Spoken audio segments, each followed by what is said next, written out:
Princess Celestia Hates Tea. Seriously, a lot. By Jeffrey C. Wells.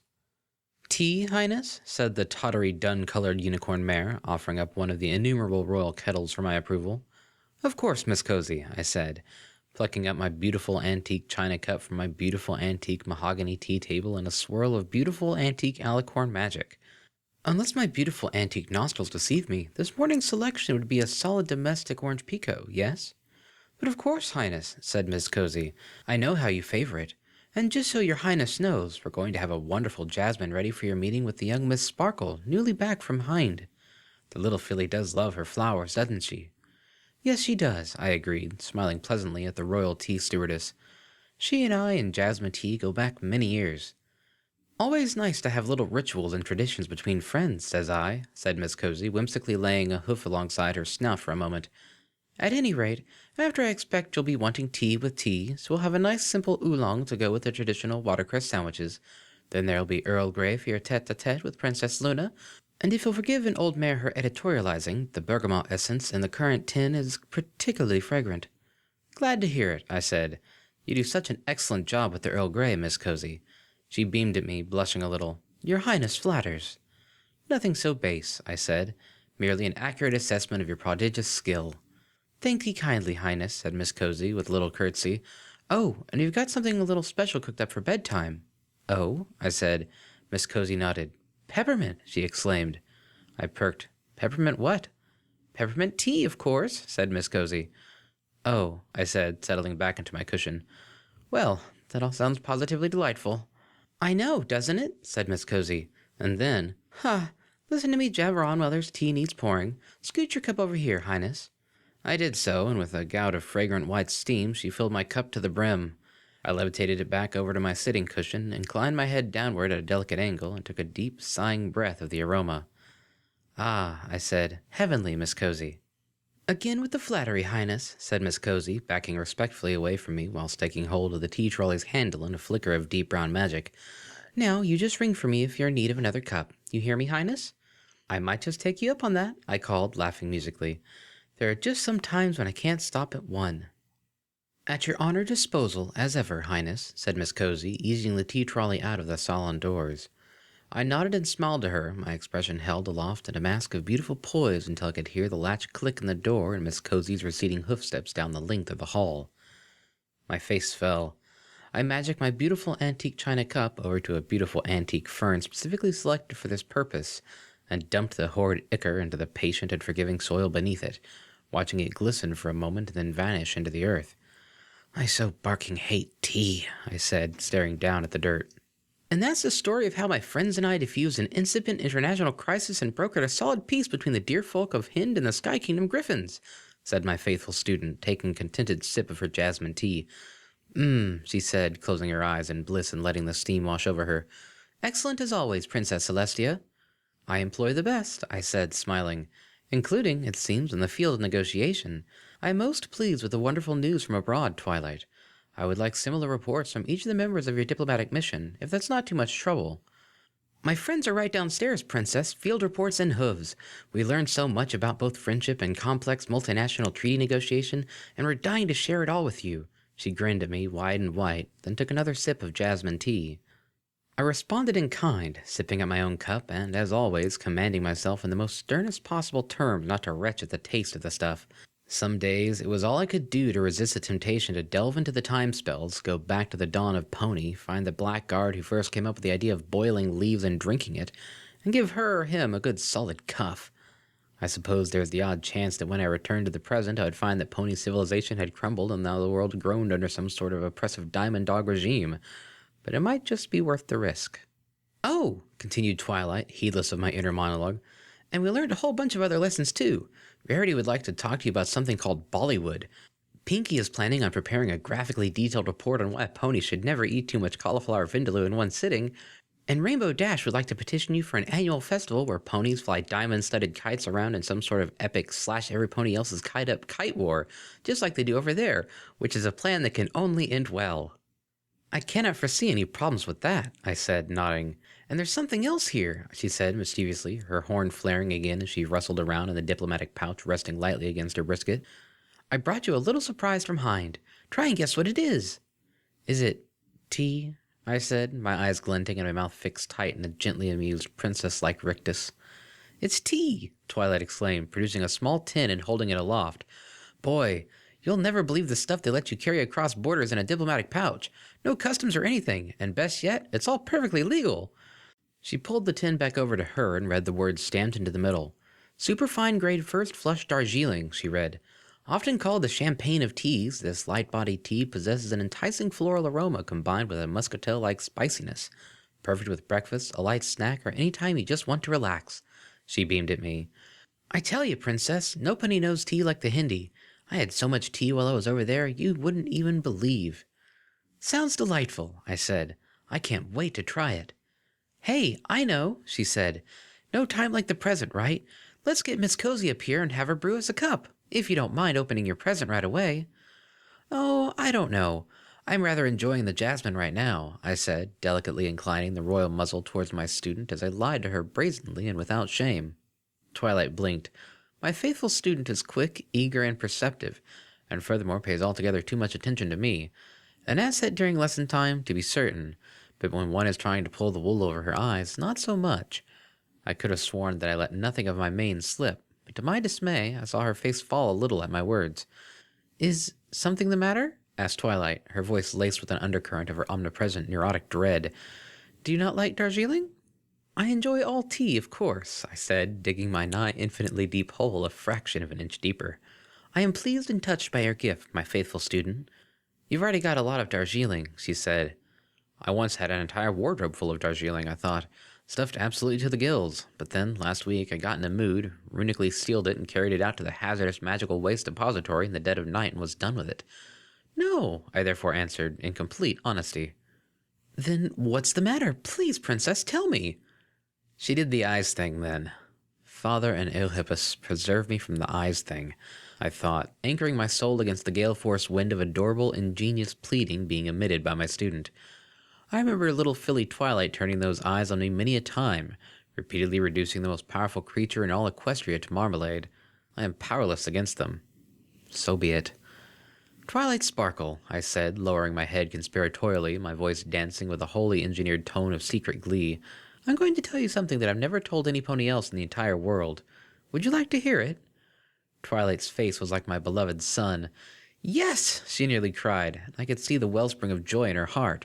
Joy that I would entrust little Twilight Sparkle with one of the hidden secrets of Equestria. Of course, Princess. I hung my best, most polished smile on my face. I really, actually, don't like tea. A sheen of ice instantly coated the surface of Twilight's sun, and I winced at my patent miscalculation. Twilight's face did not move, not even a smidgen, but the light in her eyes was instantly snuffed and buried in loose clay in her psychological backyard.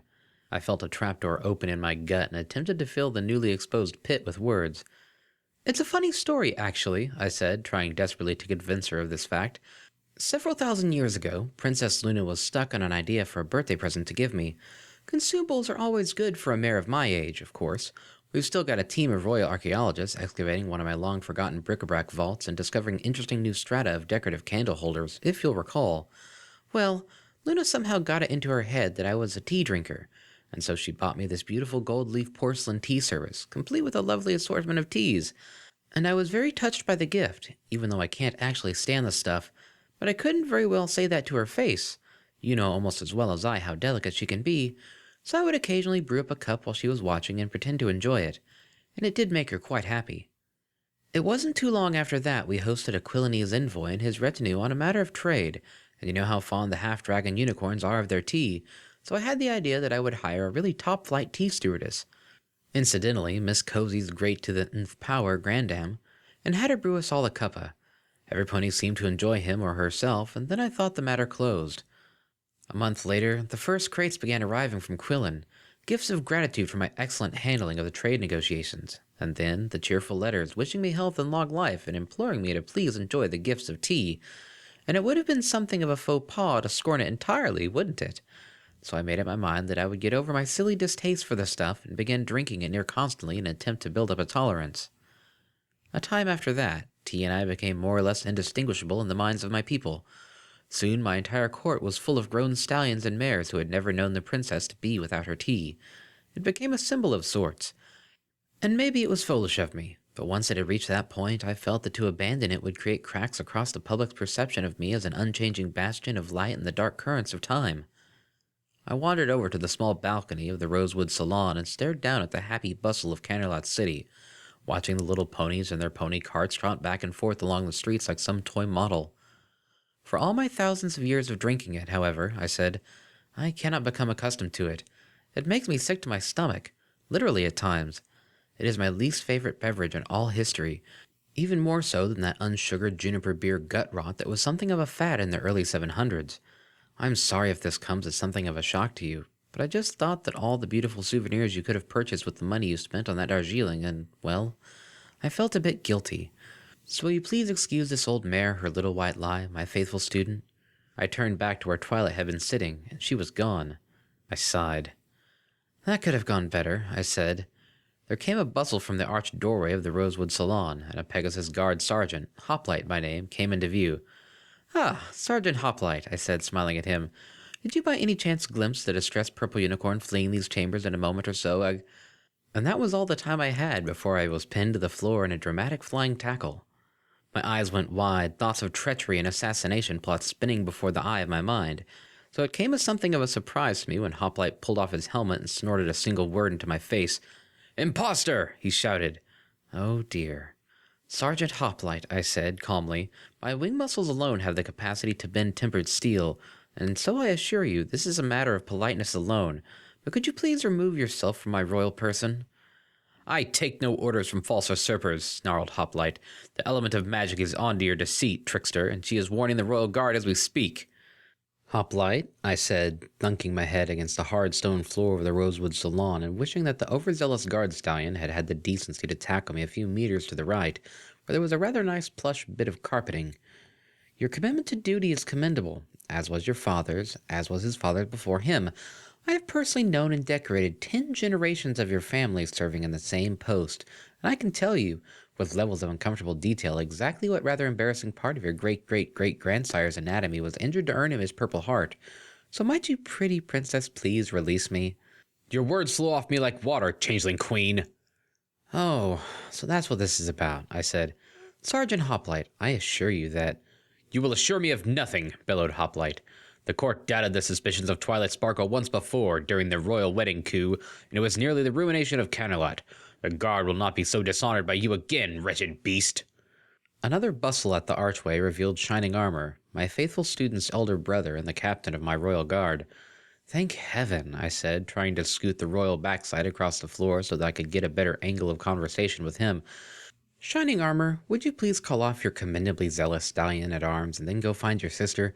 I believe she may be about to do something rather rash. Shining Armor stood at full attention, stealing quietly at me. You, he said. Oh dear. You, spat Shining Armor, marching up to me. You abducted my beloved Cadence and left her to die in a cold gemstone mine deep in the bowels of Canterlot Mountain. And then you had the unmitigated gall to impersonate her and stand next to me at the altar. I will hear none of your entreaties. With a deep scowl and a flash of magenta-hued light, Shining Armor plucked Hoplite off me and then surrounded me in a durable shell of pure etheric force. Listen, Shining Armor, I said, my eyes glancing around at the perfect sphere of sparkling rose-hued energy he had summoned. It's rather funny, but this really is nothing more than a catastrophic misunderstanding. Save your breath, changeling, said Shining Armor. Your lips move, but I hear nothing. I've established a one-way sound barrier in the field that imprisons you, so any further lies from your throat will go unheard. I dismissed Shining's force field with a thought. There are certain perks to being the most skilled living manipulatrix of the stream, after all. Listen, Shining Armor, I essayed again. Shining Armor instantly re-established the containment field with a noise that sounded like the word poink. I dismissed it once more. Shining Armor, please, Poink. Dismiss. If you would please just hear... Poink. Dismiss. There is something very important I need... Poink. Dismiss. For the love of my father and Eohippus, Shining Armor... There she is, cried Twilight Sparkle, bolting into the now crowded Rosewood Salon, a phalanx of 5 friends at her flank and the tourmaline diadem of both friendship and magic gleaming at her forehead like a beacon. That's the changeling who supplanted Princess Celestia. Ooh, squealed Pinkie Pie. She's really got her down super-duper well. Yes, except she forgot one thing, said Twilight, grinning in triumph. She doesn't like tea. Astonishing, murmured Rarity. Yeah, what a dumb cluck, remarked Rainbow Dash, hovering a few feet above the melee. Every pony knows the princess sucks down tea like there's no tomorrow. So what are we gonna do, y'all? Inquired Applejack, she of honesty.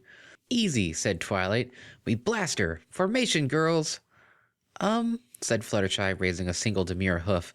I was wondering if, maybe we should make absolutely sure that we're right before... No time for that, Fluttershy, said Twilight. We need to burn the corruption out as fast as equinly possible. I'm sure you're right, said Fluttershy, hanging her head. No, see, I said, my eyes going a bit wide. Listen to your friend, Twilight.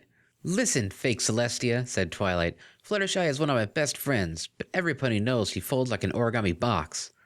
I like origami boxes, admitted Fluttershy. See, said Twilight, apparently vindicated in her own mind. Every pony form up behind me. The rest of you stand back, BBBFF. Please throw up a shield to protect innocent bystanders and the rest of the castle from damage. On it, Twily, said Shining Armor, saluting her with a rakish grin. Seriously, my little ponies, I said, if you'll just hear me out. There was a hair-flattening surge of spectral energy as the elements of harmony bloomed to life. Even my own corona mane was thrown completely askew. Rainbow light began spinning around the forms of the bearers of the elements as surges of raw harmonic power lifted them into the air behind their twilight-shaped focal point. Okay, I said, sweating a little.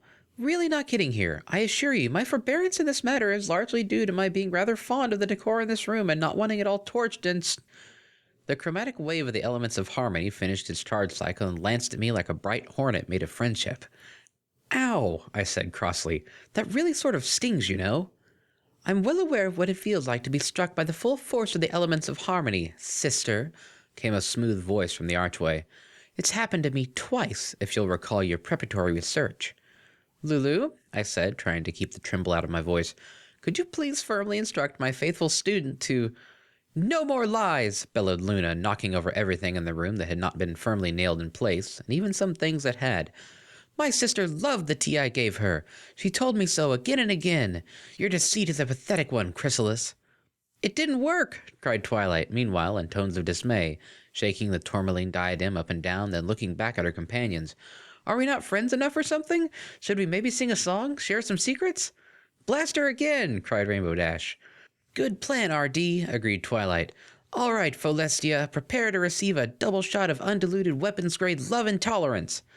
Twilight, please, is there anything I could say right now that would make you... Again with the rainbow light. Ah, I cried. Yes, all right, I'm sort of tasting metal in the back of my throat now. Could we please call a halt on this? No, shrieked Rarity, who really seemed to be getting into the smiting aspect of things. Destroy her! Hit her again! I don't think it's working, Rarity, said Twilight. Luna, how do you set these things on Banish to the Moon again? Is there some sort of toggle switch on the back, or... No, it's a little more complicated than that, said Luna, grabbing the tourmaline diadem from Twilight's hooves. It's a matter of lunar attunement. Just hold on a mo. Fine, I said, my eyes going wide at the one combination in this room that could really do me some damage. Yes, I do so love tea. Good. Too late, pretender queen, declared Luna, giving the diadem back to Twilight. Fire at will, Twilight Sparkle. Right, said Twilight, standing head high and proud. Formation, again. Once again, the elements of harmony blossom with light. My, thought a tiny and dispassionate particle of my mind, how quickly do things get out of hoof. I gazed up at that which could very well doom me, and to add insult to injury, for the stupidest conceivable reason. I took a deep breath, gathering the full potential of the stream around my beautiful antique form like a May Day ribbon, and then focused it through my alicorn, letting it thunder up and down its length. My eyes flared, momentarily becoming windows into the deepest heart of the blazing hot sphere which is both my charge and my destiny. I rose into the air, phoenix-like, my coruscant aura utterly obliterating every solid object in the Rosewood Salon that was not shielded by its attachment to the soul force of a living being. Woodwork, and then stone beneath, burst into flames, falling to curls of blackened ash and magma around our shoulders.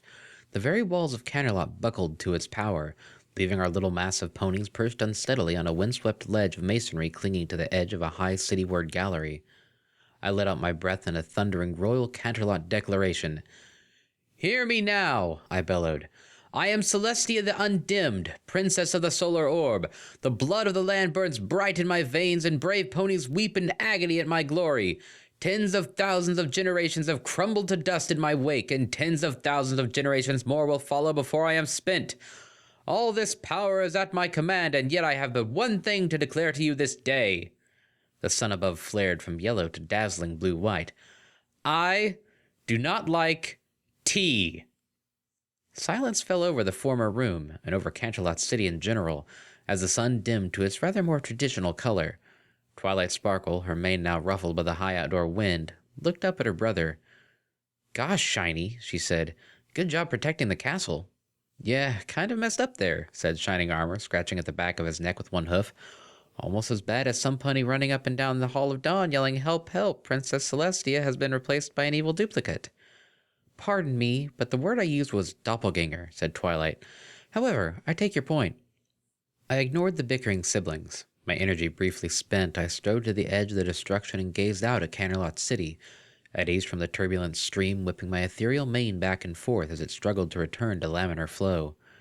The city was utterly still. Not a cart moved in the streets, and upon me I could feel the trepid looks of hundreds of thousands of eyes. Hundreds of thousands of frozen, unblinking stares. "Oh dear," I said.